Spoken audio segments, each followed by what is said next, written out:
Imagine this: a place where 62% of the roads are in poor to only fair condition, where 32% of the bridges are rated below standard, and almost half, 45%, are rated structurally deficient or functionally obsolete. These are the roads and bridges of New Hampshire, according to a recent road survey from TRIP, a national transportation research group. After years of wear and tear, only 36% of New Hampshire's 4,814 miles of state-maintained public roadways are in good condition.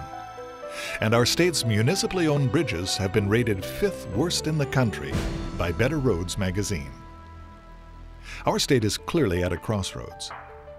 Every day, weather, passing time, and increased usage further degrade the condition of our roads.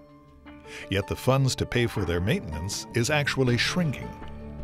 In 2006, for the first time in many years, the revenue generated from motor fuel taxes did not increase.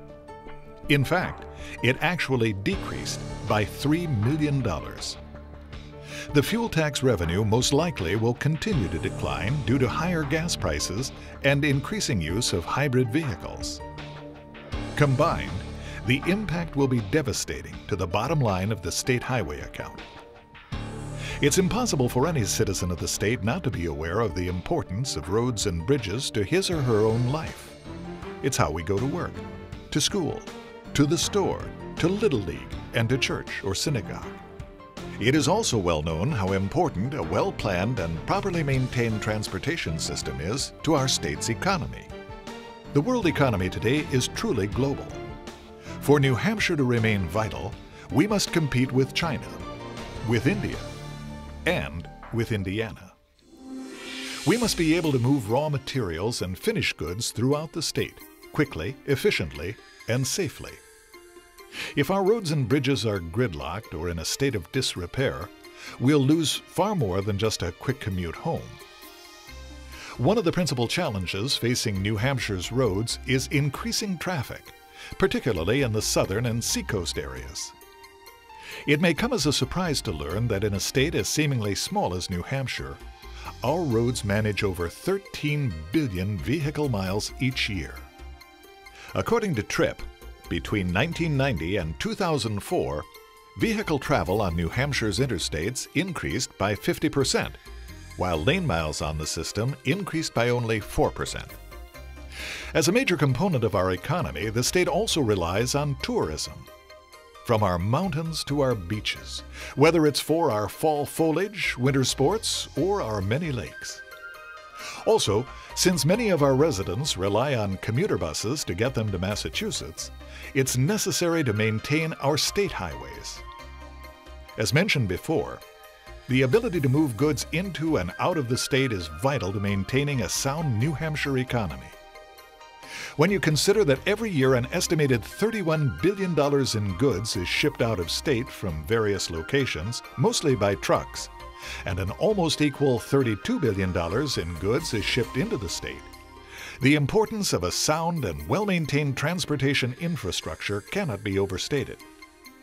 And yet, transportation revenue projections were so much lower than the projects requested that the State Transportation Commissioner cut the current $4.5 billion 10-year plan to $3.4 billion, with work to be stretched over 22 years instead of 10. The only way to meet this 22-year plan was with future increases in revenue. Without these increases, additional projects will need to be either removed or dramatically revised in scope. Important projects such as Interstate 93 between Salem and Manchester have already started to slip further and further into the future. With local municipalities receiving 12% of all highway user fees, including the gas tax, diesel tax, and vehicle registration fees, another troubling prospect is that, as the highway funds continue to decline, fewer dollars will be available to local governments.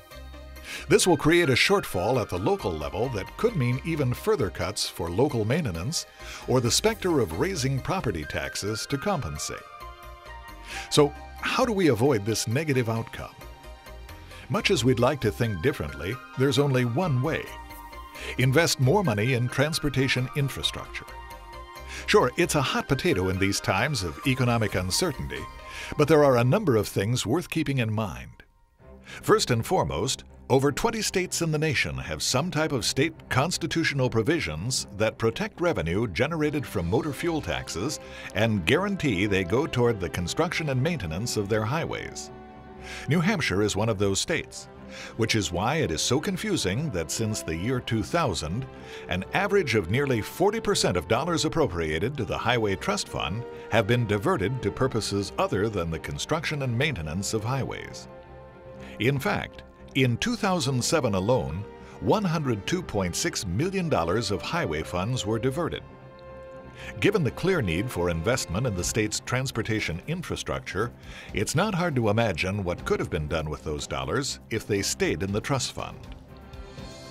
Another important thing to keep in mind is that New Hampshire's motor fuel taxes are among the lowest in New England, just 18 cents a gallon, 7 cents below the U.S. average. In fact, New Hampshire's current rate ranks 40th nationwide. New Hampshire's last increase in the state gas tax was in 1991. In the years since, the Consumer Price Index has risen close to 40%.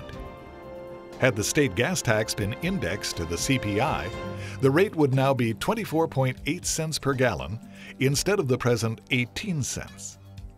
Given that each additional cent in gas tax results in $8.5 million in revenue for state roadways, it's easy to see how even a small increase could yield significant returns for our transportation infrastructure. And let's not forget the benefits to New Hampshire's general economy. According to studies, it's estimated that for every $100 million invested in maintaining and expanding roadways, more than 4,750 jobs are created. What may be surprising is that less than 25% of these jobs are in construction. That means more work, more jobs, and bigger payrolls for companies in manufacturing, service, retail, professional, and other industries. Finally, according to the Federal Highway Administration, a mere dollar spent on highway and other road improvements results in a cumulative $5.40 in overall benefits, including improved traffic safety, reduced travel delays, and reduced operating expenses for motor vehicles. Imagine what can be done in New Hampshire when we find the courage to make the investment our roads and bridges require. Congestion can be reduced and capacity increased. Wasted time and costs for commuters and shippers can be reduced or even eliminated. Safety can improve and accidents decrease. A catastrophic bridge collapse such as happened in Minnesota looms less likely. It's not surprising that our neighbors are making investments in their transportation infrastructure. Maine has legislated an increase of 8 cents more per gallon than New Hampshire. Our other neighbors also have higher investments per gallon, such as Connecticut with 25 cents, Massachusetts at 21 cents, Vermont at 20 cents, and Rhode Island at 30 cents, according to the Federal Highway Administration. Leadership is about choices. Do we continue diverting resources necessary for good highways and bridges to other areas? Do we explore the potential of enhancing our investment with new resources? There is no question, when state leaders make the right choices, New Hampshire's transportation network will again begin to reflect the great future in store for our state. It's what we all want. It's what our roads and bridges require. But the privilege of making it happen is reserved for a few. We urge you to get the facts. Then make it your mission to put New Hampshire on the right road to a sound future.